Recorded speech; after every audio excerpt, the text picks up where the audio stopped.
आ जाए। और मैंने इसका ये भी बताया था कि ये मैंडेटरी नहीं है, क्योंकि कॉन्सिक्वेंस नहीं दिए। अगर ऐसे लिखा होता कि 3 से 7 दिन के अंदर रिक्वेजिशन अगर फिक्स नहीं करता तो ऑटोमेटिकली फिक्स हो जाएगी, तो कॉन्सिक्वेंस तो दे दिए, या कुछ जुर्माना रख देता। यहाँ चूंकि कॉन्सिक्वेंस नहीं दिए, लेजिस्लेचर की इंटेंशन बड़ी क्लियर थी कि हालात और वाकयात ऐसे आ जाएंगे, तो इसलिए ये एक रूलिंग स्पीकर सुबह दे सकता है। बात अगर दूसरी बात है, कल का आज का दिन आप इंतजार कर दें, फर्ज करें जो मेरे तक इतला है कि अपोजिशन एक कोलिशन की हद तक काम काफी हो गया है, सुबह 10 बजे के बाद काम सारा शुरू हो जाएगा, और कल के दिन ही आप लोगों का सुबह के जब इजलास हो जाएगा, गर्मी सर्दी बहुत होगी, और कोलिशन वाले पार्टनर हैं, अगर सुबह सब ने ये फैसला कर लिया कि हमने अपोजिशन के साथ जाना है, तो फिर तो हालात इनके लिए टाइट हो जाएंगे। तो वो अब अगर फर्ज करें उनके वो लोग नहीं भी आते अपना 63A के हवाले से, वो रूलिंग ये मान लें कि जनाब ठीक है रहने दें, आप बाकी में बैठ के बुलाएं, उसको छोड़ दें आप। लेकिन स्पीकर को चाहिए कि कल बैठ के इस हद तक रूलिंग दे दे, जो भी डिसीजन लेना होगा उनका डिसीजन बाद में आएगा, वो फिर कोई नई रिक्वेजिशन इकट्ठे बनाकर दे देंगे तो तब आ जाएगा। लेकिन अभी डाउन दी गैलरी स्पीकर स्याह और सफेद का मालिक है, वो बहुत कुछ खेल सकता है, आज भी खेल सकता है, इंटेलिजेंटली खेल रहा है उसे। सर इसमें ये है कि अटॉर्नी जनरल ने रात वसीम बदामी के प्रोग्राम में कहा कि जो स्पीकर है उनका ये पूरा इख्तियार है कि वोट को काउंट करते हैं, तस्लीम करते हैं, रद्द करते हैं, ये उनकी सवाबदीद है। लेकिन आज की सुप्रीम कोर्ट की समाअत, आपने उसके टिकट्स पढ़े होंगे या आपकी नज़र से गुजरी होगी, उसमें चीफ जस्टिस ये कहते हैं कि वोट को रद्द करना तौहीन है। जो जस्टिस मुनीब अख्तर है उनका थोड़ा-सा कह लें, वो उनका माइंड ये वो शो हो रहा है, या हमें ये लग रहा है कि वो ये कह रहे हैं कि मतलब पार्टी को आप जो है पार्टी को डिच नहीं कर सकते। लेकिन चीफ जस्टिस ने ये बात की है कि आप वोट को रद्द नहीं कर सकते, वोट काउंट होगा। डिफेक्शन तो वोट कास्ट करने के बाद होगी सर। तो देखिए, मैंने सैरिश, मैं बात आपकी समझ गया हूँ, मेरा जरा ओपिनियन समझे। मैंने फर्क डाला है, मैंने फ्लोर क्रॉसिंग और डिफेक्शन में जरा फर्क डाला है। मैंने फ्लोर क्रॉसिंग ये है, अमूमन जो कॉन्सेप्ट है फ्लोर क्रॉसिंग का, कि आप असेंबली हुँ, के हॉल में बैठते हैं, जो हुँ, ट्रेजरी बेंच हैं, जो अपोजिशन बेंच हैं, वो सामने हुँ, सामने लोग बैठते हैं। एक बंदा जो ट्रेजरी बेंच का है वो अपोजिशन के साथ जाके बैठ जाता है, अभी काउंटिंग नहीं हुई तो फ्लोर क्रॉस हुँ, कर लिया उसने, काउंटिंग तो हुँ, बाद की होनी है, वोट तो उसने बाद में देना है। फ्लोर क्रॉस यहाँ हो गया, फ्लोर क्रॉसिंग के ऊपर जो है ना, मैं दोनों को अलहदा कर रहा हूँ, एक मैं प्री ठीक है। वोट कह रहा हूँ, एक मैं पोस्ट वोट कह रहा हूँ। कुछ कहना चाह रही सैरिश? नहीं, नहीं, मैं सुन रही हूँ सर आपकी बात, आप अच्छा, हुँ, स्पीकर ऑन था ना, मैंने इसलिए। अच्छा, अब यहाँ अगर इस चीज को अगर सामने रख कर देखे, और दूसरा जहां तक है, अभी तो ऑब्जर्वेशन आ रही है ना, जब कोर्ट रोक देगी कि वोट डालने से, अभी ऐसी ये तो ऑब्जर्वेशन है सारी, कोर्ट का ऑर्डर कोई नहीं है कि स्पीकर अपना सुप्रीम कोर्ट कांट अपना enter into the jurisdiction of a speaker. और इसमें आपको रूलिंग के हवाले से सुप्रीम कोर्ट की बहुत सी जजमेंट मौजूद है, इस्लामाबाद हाई कोर्ट की लेटेस्ट जजमेंट आपके सामने मौजूद है यूसुफ रज़ा गिलानी के हवाले से।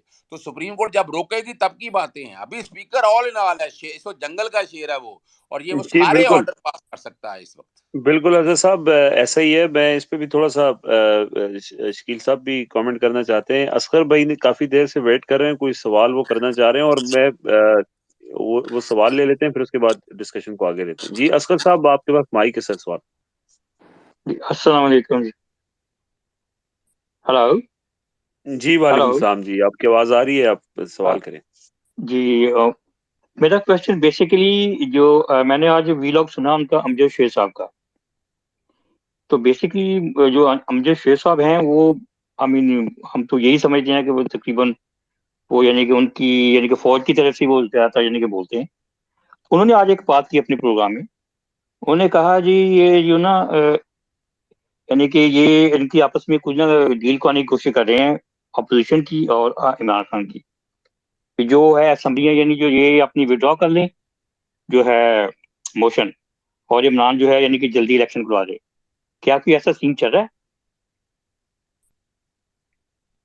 जी बिल्कुल असगर साहब, इस तरह की बातें बिल्कुल चल रही हैं। और आज शेख रशीद ने अपनी प्रेस कॉन्फ्रेंस में इसका इजहार किया। बेसिकली कल प्राइम मिनिस्टर ऑफिस में एक मीटिंग हुई है, और उसके अंदर ये पहली दफा ये चीज डिस्कस हुई है कि अर्ली इलेक्शंस की तरफ कुछ लोगों की कोशिश है कि ज़ाहिर है अपोजिशन को भी फेस सेविंग देनी है, और इस तरह का कोई दरमियानी रास्ता इस मौजूदा बहरान में निकालने की कोशिश ज़रूर हो रही है। और जो जनरल अमजद शुएब साहब ने जो बात की है, जिसका आप हवाला दे रहे हैं, ये बात बिल्कुल डिस्कस हो रही है जो पावर कॉरिडोर्स हैं उसके अंदर, और इसके ऊपर बात हो रही है। लेकिन हमारी असेसमेंट ये है कि प्राइम मिनिस्टर शायद अभी इसके ऊपर एग्री ना करें। ये बहरहाल अभी इसमें क्या होगा, डिस्कशंस हो रही हैं, वो तो सामने आएगा। शकील शेख साहब आपको बात करना चाह रहे थे सर, फिर उसके बाद दोबारा अजहर साहब की तरफ चलते हैं। अब मेरा छोटा सा कमेंट ये है कि ये बातचीत हो रही है, यस, बैक चैनल पे हो रही है, और मेरा नहीं ख्याल कि कोई कॉम्प्रोमाइज है जल्दी इलेक्शन कराने का या अपोजिशन का विड्रा, ये दोनों चीज़ें नहीं है, लेकिन बातचीत चल रही है। देखिए क्या होता है, ये एक लंबी बातचीत होती है। बातचीत के मॉडल पाकिस्तान में दो तीन ही है कि बातचीत शुरू होती है, वो काफ़ी चलती है, फिर उसमें से खबरें निकलती हैं, फिर उसके बाद कोलैप्स हो जाता है और फिर हुकूमत चले जाती है। ये चार स्टेप होते हैं। सारी हुकूमतें बेनज़ीर की, नवाज शरीफ की ऐसे ही गई हैं, और यही मॉडल है। बातचीत करते हैं, वो उसकी खबरें लीक हो जाती हैं, फिर एक दोबारा गलतफहमी हो जाती है, फिर डायलॉग होता है, डायलॉग के बाद डायलॉग कोलैप्स कर देता है। ये मेरा छोटा सा कमेंट है। अब दूसरी बात पे आए, जो असल बात है ना, जो आपका मौजू है और जो अदर साहब ने बड़ा एक्सटेंसिवली टच किया है, वेरी लर्नड, और बड़ा ही अच्छा उनका सारा राउंड अप है। मैं इसमें सिर्फ दो एक चीजें ऐड ये करना चाहूंगा कि मैं जो देख रहा हूँ ना, कल कल का जो है स्पीकर कंडोलेंस या फातिहा के बाद ना, वो मेरा नहीं ख्याल कि कोई लीव ग्रांट करेंगे, वो नहीं करेंगे। एक एतराज भी कर सकते हैं रेकोजिशन के लैंग्वेज पे या पॉइंट्स पे, जरूर कर सकते हैं। अजहर साहब की ये बात ठीक लगती है, मेरा नहीं ख्याल वो करेंगे। और जो मैं देख रहा हूँ, पाकिस्तान की तारीख का सबसे बड़ा हंगामा कल होगा। अब इस हंगामे से सारे रिपोर्टर हैं, सियाने समझते हैं, हो सकता है कि खुशियां मारे एक दूसरे को, हो सकता है जूतियां मारे। तो ये पाकिस्तान का सबसे बड़ा एक ड्रामा आप कह लें। जो बीट रिपोर्टर हैं उनको जरूर चाहिए कि जरूर जाएं और देखें कि क्या हो रहा है। अच्छा, अब दूसरी बात ये रही कि इसमें अलाइज आएंगे, डिफेक्शन वाले लोग आएंगे, फ्लोर क्रॉसिंग वाले लोग आएंगे कि नहीं आएंगे। मेरा नहीं ख्याल कि वो अवॉइड करेंगे सारे अलाइज वाले भी, क्योंकि वो अपनी बैटल लाइंस ना शो नहीं करना चाहते कि हम किस तरफ जाना चाहते हैं, यानी ट्रेनिंग बेंच पे जाना चाहते हैं या अपोजिशन बेंच पे जाना चाहते हैं। इस तरह ही जिन्होंने डिफेक्ट किया है, तो वो फ्लोर क्रॉसिंग उस दिन नहीं करेंगे, क्योंकि कल वोटिंग तो है नहीं है, तो जाने का मकसद उनका नहीं है। जो डाई हार्ड हैं दोनों तरफ से, वो जरूर जाएंगे और जरूर वहां पे हंगामा होगा या लड़ाई झगड़ा होगा। जब स्पीकर डिसअलाउ करेगा तो फिर वो हंगामा खड़ा होगा। एक मैं बात बता दूं कि पाकिस्तान में जितना स्पीकर का ऑफिस पावरफुल है, इससे ज्यादा पावरफुल कोई नहीं। स्पीकर की रूलिंग को किसी जगह आप चैलेंज नहीं कर सकते। अच्छा, आप ये कह दें कि जी उसने इलीगल किया है, गलत किया है, तो भी ठीक है, तो भी नहीं आप चैलेंज कर सकते। और ये रिमार्क्स मेरे ख्याल है सुप्रीम कोर्ट के शायद दे भी चुके हैं कि जी आप अपने मामलात वहां पे डिसाइड कर लें, स्पीकर के सामने कोई एतराज आप रेज कर दें, अगर आपको कोई किसी बात पे एतराज है तो कर लें, लेकिन स्पीकर की रूलिंग पे मैंने नहीं। अजहर साहब हैं, सारी हिस्ट्री में आप देख लें, ये कॉन्स्टिट्यूशनल हिस्ट्री है, अहमद अली खान ने बड़ी अच्छी किताब लिखी है, इस पर मैंने पढ़ी है, और अगर लोगों ने नहीं पढ़ी तो वो जरूर पढ़ें। बहुत ही खूबसूरत किताब है constitutional history of Pakistan. Speaker की रूलिंग पे, जो आजकल के स्पीकर है, इनकी रूलिंग पे गलत है, सही है, अनकॉन्स्टिट्यूशनल है, कुछ है, उस पे कोई इतराज नहीं कर सकता। Speaker is the final authority as a custodian of the house. इसलिए स्पीकर जो करेंगे वो सबको मानना पड़ेगा। हंगामा होगा, मैं कह रहा हूँ कि तारीख का शायद, मैं एक्सपेक्ट कर रहा हूँ, जो वाइब्स आ रही हैं कि तारीख का सबसे बड़ा हंगामा होगा। और अदर साहब ने सही बात कह दी है कि भाई अगर अलाइज ही मिल गए तो फिर डिफेक्शन का तो कोई सेंस नहीं रही। डिफेक्शन वाले लोग तो जाएं या ना जाएं, उसका कोई फर्क नहीं पड़ता फ्लोर क्रॉसिंग वाले, क्योंकि एलाइज और डिफेक्टेड लोग मिला के लोग जो कह रहे हैं 43 और 45 के करीब बनते हैं। एक बात। दूसरी बात यही कि अब्दुल कादर ने बड़ी अच्छी बात की थी कि अगर डील अपोजिशन ने रूलिंग मेंबर के साथ कर ली है पीटीआई की, तो गवर्नमेंट ने भी तो किसी के साथ कुछ किया होगा। इसका मैं थोड़ा सा हिंट करा देता हूँ क्योंकि डिटेल लंबी है। देखिए, जिन हलकों का उनको प्रॉमिस किया गया, राजा रियाज या दूसरों को, तो वहां पे मुस्लिम लीग के या पीपल्स पार्टी के कैंडिडेट भी हैं। चले पीपल्स पार्टी कमजोर है तो मुस्लिम लीग के भी तो कैंडिडेट है ना वहां पे। एक कैंडिडेट होते हैं और एक एस्पिरेंट्स होते हैं, जो अपने अपने इलाकों में काफी काम कर रहे होते हैं 3-4 साल से 5 साल से, ताकि इलेक्शन के वक्त हम जाके इलेक्शन लड़ें। वो लोग भी तो बड़े इन्फ्लुएंशियल होते हैं, और जो जीते हुए हैं वो भी इन्फ्लुएंशियल है। वोट तो पीटीआई का भी बड़ा है, ठीक है, वोट तो पीटीआई के साथ, फिर आपको पता है कि वो रिजवी पी है, रिलीजियस लीडर मैं बात कर रहा हूँ, तो वो भी तो कर सकते हैं, वो भी तो लोगों को कह सकते हैं कि हम आपको सीट दे देंगे, आपके हलके में हमारा पीटीआई का बंदा शोर कर दिया है मुस्लिम लीग ने, हम आपको शोर कर देते हैं कि आपको हम सीट देंगे। ये बहुत लंबी डिटेल है, और ये काम जो है ना, ये इतनी आसानी से नहीं होता, पूरा थिंक टैंक बनता है। कादर को शायद किसी ने बताया होगा, और इसका मास्टर इसका तो मेरा दोस्त ही है, डॉक्टर बाबर रहमान है, 40 साल से मेरा दोस्त है, मेरे साथ ही पढ़ा है सारा गवर्नमेंट कॉलेज में। तो ये काम होते हैं, ये बिल्कुल बात ठीक है कि अगर गवर्नमेंट के बंदे इन्होंने तोड़ लिए हैं, सिर्फ एक प्रोमिस पे फॉल्स हैं या चले जेन्युइन है, तो गवर्नमेंट के पास भी तो बड़ा कुछ है ना, गवर्नमेंट भी तो दूसरों को तोड़ सकती है। और उनके गवर्नमेंट के लिए ज्यादा आसान काम ये है कि अपोजिशन के बंदे वोट, जिस दिन वोट होगा वोट ऑफ नो ट्रस्ट पे, उस दिन वो आए ही नहीं, उन्होंने सिर्फ क्या करना है कि एब्सेंस शो करनी है। अच्छा, अब डायरेक्शन होगी, वो हजार बहाना कोई कर सकता है, कोई कह सकता है जी कोविड हो गया है, कोई कह रहा है जी कि मैं बीमार हो गया हूँ, किसी को कोई काम पड़ गया है, कोई मुल्क से चला गया है, तो वो तो बड़ा आसान है उनके लिए, और फिर डिफेक्शन भी बड़ी हार्डली उन पे अप्लाई होगी, बड़ा मुश्किल है। जहां तक अदर साहब की बात है ना, डिफ्रेंशिएट जो उन्होंने किया ना फ्लोर क्रॉसिंग को और डिफेक्शन को, बड़ा ही खूबसूरत है। और जितने भी हमारे रिपोर्टर हैं यहाँ पे, वो ज़ाहिर है इस पॉइंट को रखें और लर्न करें अपनी स्टोरीज में, अपने टीवी के प्रोग्रामों में या बीट में, इन चीज़ों को ज़रूर आप सीरियसली लें। We are very fortunate rather, और it was gracious on the part of Azhar साहब to be here and guide us. ये मेरा कमेंट बिल्कुल था सर। इनको। असद खरल साहब कुछ पूछना चाह रहे हैं, फिर असद साहब ने भी हैंड रेस किया हुआ है, सारिश ने भी। असद साहब प्लीज।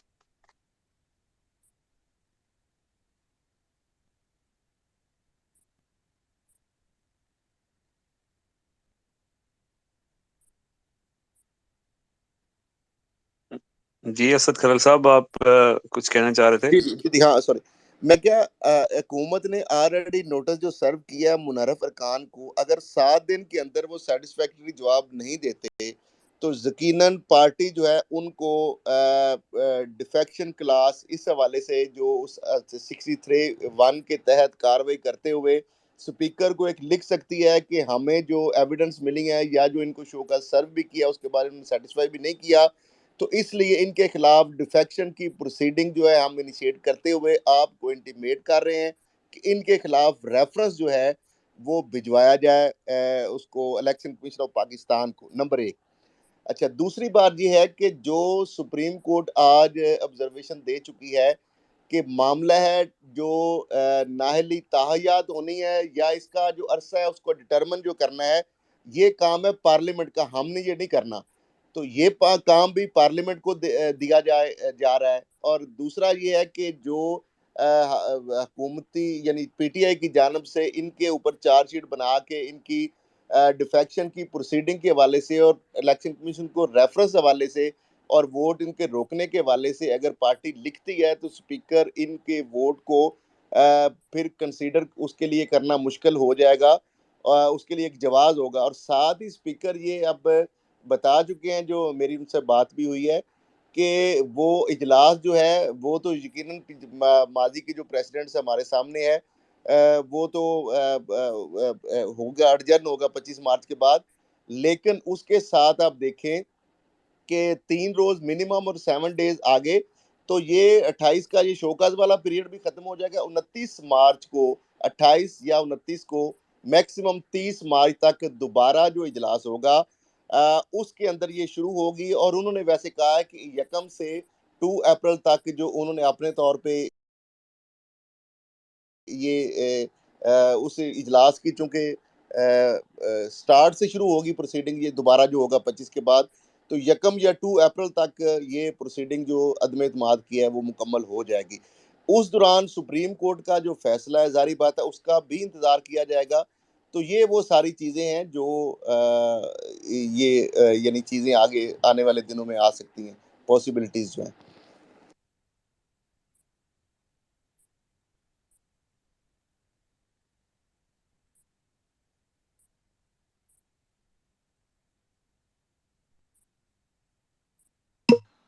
आवाज चली गई है, आ रही है आवाज किसी को?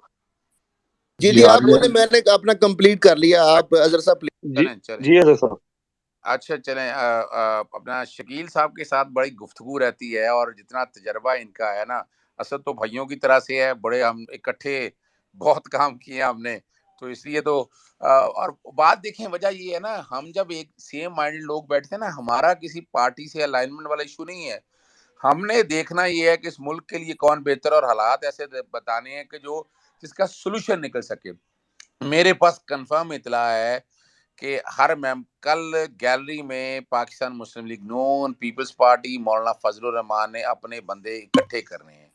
कल गैलरी में टोटल पाबंदी होनी चाहिए, कोई, वरना अनटावर्ड इंसिडेंट ये जेहन में रख लीजिएगा, आज के स्पेस में रिकॉर्ड भी कर लीजिएगा ये कि कल जो है देयर इज एवरी पॉसिबिलिटी कि उन्होंने ऐसे हालात जान के पैदा करने हैं, तो उसका हल यही है कि गैलरी में नहीं, दूसरा जहाँ स्पीकर के पास इख्तियार मौजूद है, और प्रेसिडेंट चली आ रही हैं कि हमेशा यही आ रहा है, कस्टम जब कस्टम है वो भी लॉ के बराबर हो जाती है कि वो सिर्फ और सिर्फ फातिहा खारी करें और इसको एडजर्न कर दें, और बात सिर्फ इतनी है, अभी मोशन जो लीव देनी है वो लीव बाद में भी दी जा सकती है, लाजमी नहीं है, वो जब लीव देंगे उसके बाद मामला देखा जाएगा, लेकिन उनका पूरा जोर इस बात के ऊपर होगा। और दूसरी जो बात अहम है, शकील साहब ने एक बात बड़ी जबरदस्त कर दी है, और और उसको समझना बड़ा जरूरी है हमारे लिए, कि जैसे अभी एक सवाल आया था कि आपस में कोई गुफ्तो शनीद चल रही है और बातें चल रही हैं। देखिए, गुफ्तो शनीद तभी चलनी है जब बीच में कोई मीडिएटर होगा। वैसे गुफ्तो शनीद के ऐसे हालात कोई नहीं है कि जिसके बगैर हो सके। हाँ, अगर कोई मीडिएटर बीच में होगा तो देयर इज एवरी पॉसिबिलिटी। जहां तक है अर्ली इलेक्शन का अंदिया जो है वो असद उमर ने भी दे दिया, शेख रशीद साहब ने भी कह दिया, उन्होंने भी माइंड दे दिया अर्ली हियरिंग के हवाले से, सॉरी अर्ली इलेक्शंस के हवाले से।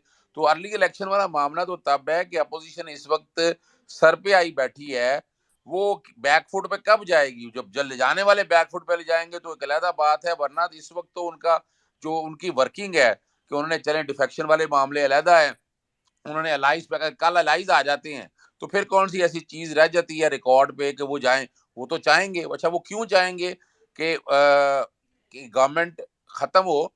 उसके 3 रीजन याद रखिएगा। सबसे पहली बात तो है कि 2 मेंबर इलेक्शन कमीशन के मुंतखब होने हैं, वो सीटें खाली पड़ी हैं। वो सबसे पहले आने के बाद अगर वो आएंगे तो अपनी मर्जी के बंदे लाकर 2 इलेक्शन कमीशन में बिठाएंगे जो कि अगले इलेक्शन लड़ने हैं, तो इसके लिए वहां होने चाहिए। फिर दूसरी बात ये है कि वो अगला केयर टेकर सेटअप, अपना ये 18वीं तरमीम के मुहर्रकात है जिसने सत्यानाश कर दिया इस कॉन्स्टिट्यूशन का, कि वो केयर टेकर सेटअप सारा जो है ना, वो इन्होंने बनाना है, एक लीडर ऑफ द हाउस और अपोजिशन ने।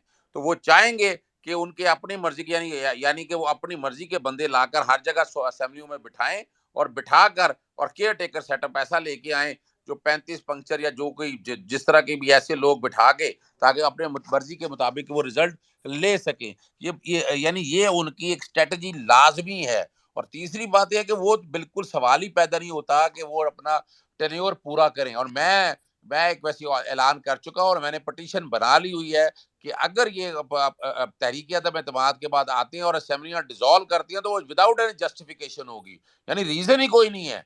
यानी कंसेंसस के साथ अगर सारे बैठकर करें तो समझ आती है बात। अगर वो इस तरह बैठकर करेंगे तो I am gonna to challenge that dissolution of assemblies prior in time. तो 58-2 पे डाइल्यूट हो चुका है, अब असेंबली ऐसे थोड़ा डिसॉल्व हो रही है, किसी की विल और विश के ऊपर इतना पैसा खर्च होना है और ये मजाक बना लिया हुआ है। फिर हम भी चाहेंगे, देखेंगे कि 1 साल के अंदर, 1.5 साल के अंदर, मैं तो उनकी स्पेसिस में गया हूं, मैंने कहा यार मुझे बता तो दे कि आपके पास क्या चीज ऐसी है, क्या पॉलिसी है, क्या जादू का चराग है कि आप इकोनॉमी को ठीक कर लेंगे, आप कर्जे अपना कम लेंगे, आप रेवेन्यू टारगेट कैसे पूरेंगे, बजट डेफिसिट पूरा कर रहे हैं, एक्सपोर्ट और इंपोर्ट बिल को कैसे कंट्रोल करेंगे, आप आप पेट्रोलियम की प्राइसेस को कैसे नीचे लेके आएंगे।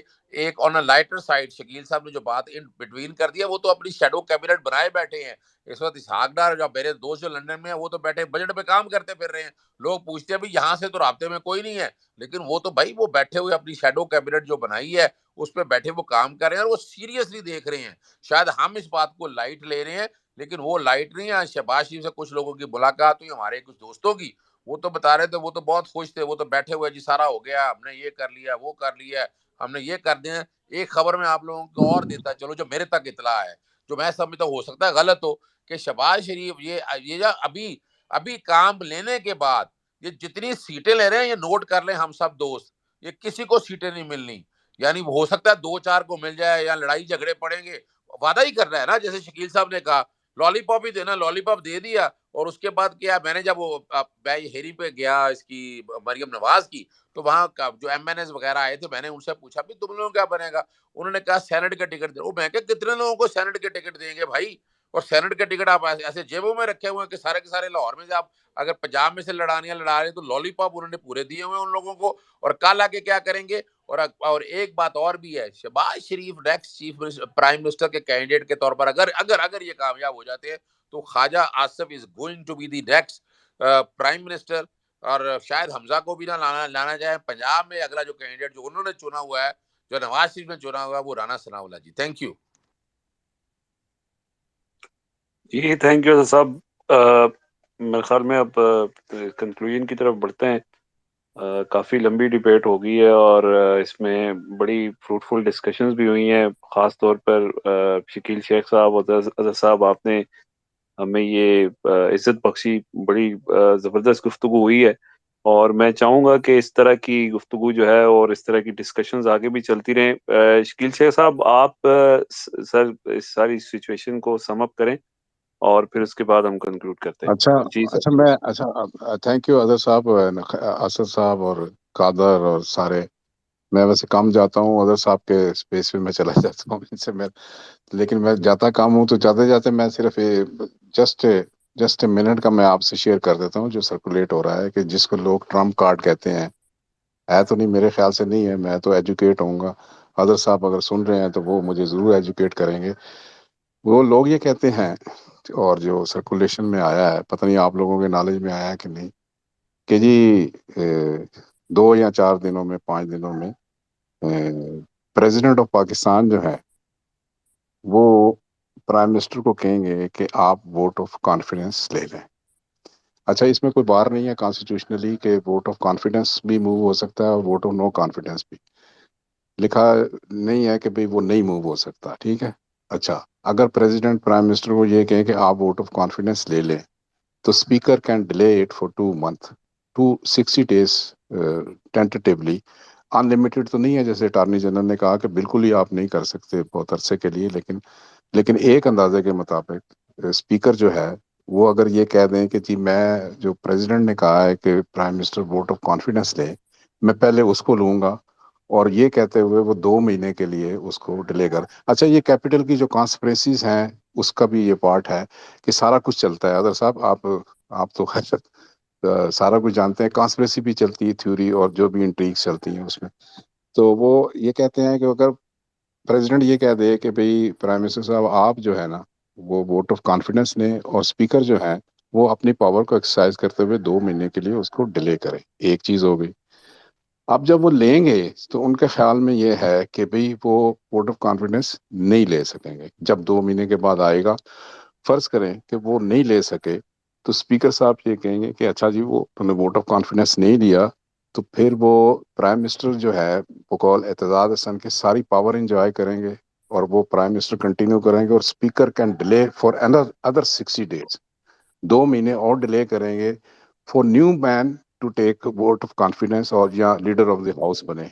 तो ये 4 महीने के करीब तकरीबन, वो कहते हैं कि 4 या 5 महीने के लिए स्पीकर जो है ना वो लिंगर ऑन कर सकता है, कर सकता है, कर सकता है। अच्छा, अब आगे जो फाइनल इसका जो आप कह लें हैमर है या कंक्लूजन है, वो ये है कि अगर 4-5 महीने डिले हो गया, 4-5 महीने डिले हो गया, प्राइम मिनिस्टर ने वोट ऑफ कॉन्फिडेंस नहीं लिया मगर वो ऑफिस में है, वो सारी पावर यूज कर रहे हैं, तो ये, अगर असद साहब सुन रहे हैं, असद साहब सुन रहे हैं, रिजवान आप भी सुन रहे हो, ये 4-5 महीने का जो लफ्ज है ये बड़ा इंपॉर्टेंट है। क्यों इंपॉर्टेंट है मैं आपको बताता हूँ। इसलिए इंपॉर्टेंट है कि आज हम मार्च में बैठे हैं और तकरीबन अप्रैल में इंटर हो रहे हैं। अगर आप 4 या 5 महीने और लगाएं तो ये तकरीबन हम सितंबर में चले जाएंगे। कब चले जाएंगे? अगस्त या सितंबर में चले जाएंगे। जब वहां जाएंगे तो वो जिनकी नॉमिनेशन होनी है नेक्स्ट, वो तकरीबन ड्यू हो जाएगी। और अगर सितंबर में, नवंबर में टेन्योर खत्म हो रहा है 28 को, तो अगर सितंबर में वो नॉमिनेट किसी को कर दें तो सारे टेबल जो है ना वो टर्न हो जाएंगे। ये मेरा कंक्लूडिंग रिमार्क्स था जो सर्कुलेट हो रहा है, कॉन्स्पिरेसी थ्योरी हो रही, और फिर एक नया नॉमिनेशन पिंडी की तरफ से हो जाएगी। अगर अदर साहब कुछ करना चाहे कह दे। है ये कॉन्स्पिरेसी थ्योरी, इंट्रीग है, और लोग कहते हैं कि ये एक ट्रम्प कार्ड है कि 4 महीने डिले, 4-5 महीने, और फिर नॉमिनेशन का वक्त आ जाएगा। और फिर वो अदर साहब क्या शेर है कि चिरागों में रोशनी ना रही। जी बिल्कुल ऐसा ही है जी। शकील साहब, मैं सिर्फ आप लोगों की इजाजत से, रिजवान आप लोगों की इजाजत से, ये जो बात कही है ना शकील साहब ने वोट फॉर कॉन्फिडेंस के हवाले से, ये बड़ा एक ट्रम्प कार्ड है। एक चीज और जेहन में रखिएगा, आपने अगर वैसे भी ना, यानी फॉर इंस्टेंस आपने ये वक्त गुजार लिया अप्रैल का, और मई में आप बजट ले आए, जब बजट हो आपको होगा ना बजट सेशन, तो नो कॉन्फिडेंस तो हो ही नहीं सकती, ये आइन की तरफ से बाहर है, इवन अदरवाइज भी। यानी आपने बजट ले आए, मई में शुरू कर दिया, डिबेटें शुरू करा के आप जून तक ले गए बजट को उठाकर, और बजट जाके जून में पास करा दिया आपने, तो बजट सेशन में नो कॉन्फिडेंस मूवमेंट तो आ ही नहीं सकती है। और जी हाँ। दूसरी जो बात ये कही है ना, वैसे लेट्स बी डेविल एडवोकेट्स, कोई नॉमिनेशन वगैरह होनी हो तो वो 6 महीने पहले भी आप कर सकते हैं। ये बस मैंने इशारा में ही कहना था जो कह दिया। नहीं, बाकी वो में मैं दो चीजें बता देता हूँ अदर साहब। एक ये है कि ये बात बिल्कुल ठीक है, बजट से मुराद है कि मनी बिल जब पेश हो जाता है तो फिर कोई और बिजनेस नहीं पेश होता, कोई भी बिजनेस नहीं होता, सिर्फ मनी बिल ही होता है। तो वो बजट का ये इशू है, एक बात। दूसरी बात है डेविल्स एडवोकेट। अच्छा, मैं आपको ये बताऊं कि वो इस वक्त क्यों नहीं हो सकती।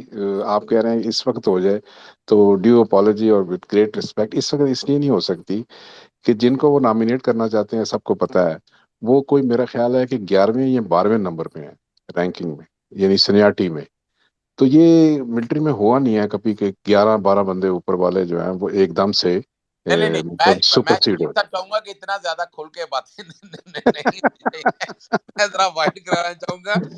वो जी वो मुझे भी एक नाम पता है, मुझे भी एक नाम पता है, वो हो सकता है, और उस पर कंसेंसस भी हो वरना सकता है बहुत से लोगों वरना वरना करने को तो आप 8-10 महीने पहले कर दें, लेकिन वो सीनियरिटी में काफी नीचे है नहीं तो नहीं, इसलिए मेरा शायद नहीं ख्याल हो है इसको जरा ज्यादा ना छेड़े हम। ठीक है जी, सकता। ठीक आई टेक चले your sir. Advice, I take your advice as a है elder brother. Sir. Thank you, thank sir मैं यहाँ पे अब इसको कंक्लूड करता हूँ, और सबसे पहले तो थैंक यू सो मच, आप लोगों ने अपना टाइम दिया, और बड़ी एक हेल्दी डिस्कशन हुई, डिबेट हुई, और म्यूचुअल रिस्पेक्ट के साथ एक दूसरे की बात को सुना गया, बहुत अच्छा लगा। ये हमारी पहली स्पेस थी, और जो रिस्पांस है और जिस तरह के लर्नेड लोग यहाँ पे स्पीकर्स थे, तो मुझे बहुत अच्छा भी लगा सर। लेकिन अब चूंकि बहुत देर हो चुकी है काफी, और सुबह चूंकि 10 बजे तक पहुंचना भी है अपने पार्लियामेंट, जाके वहाँ चीजों को देखना भी है, तो मैं आप सब लोगों से इजाजत चाहूंगा। बहुत बहुत शुक्रिया, आपने टाइम दिया, शकील शेख साहब, अजहर सिद्दीक साहब, असद खरल साहब, आपका बहुत शुक्रिया। और फिर दोबारा भी आपको तकलीफ देंगे, मे बी वीकेंड पे जो है वो एक और इस तरह की स्पेस रखेंगे, और उसके अंदर फिर होपफुली तब तक बहुत सारी चीजें क्लियर भी हो जाएंगी, तो फिर ये दोबारा से हम डिस्कशन करेंगे। तो sir thank you so much. मेरे ख्याल में अब कंक्लूड करते हैं। किसी ने कोई फाइनल रिमार्क्स, कोई कमेंट करना है तो करें, अदरवाइज फिर हम इसको एंड करते हैं यहाँ मैं कर देता हूँ रिजवान।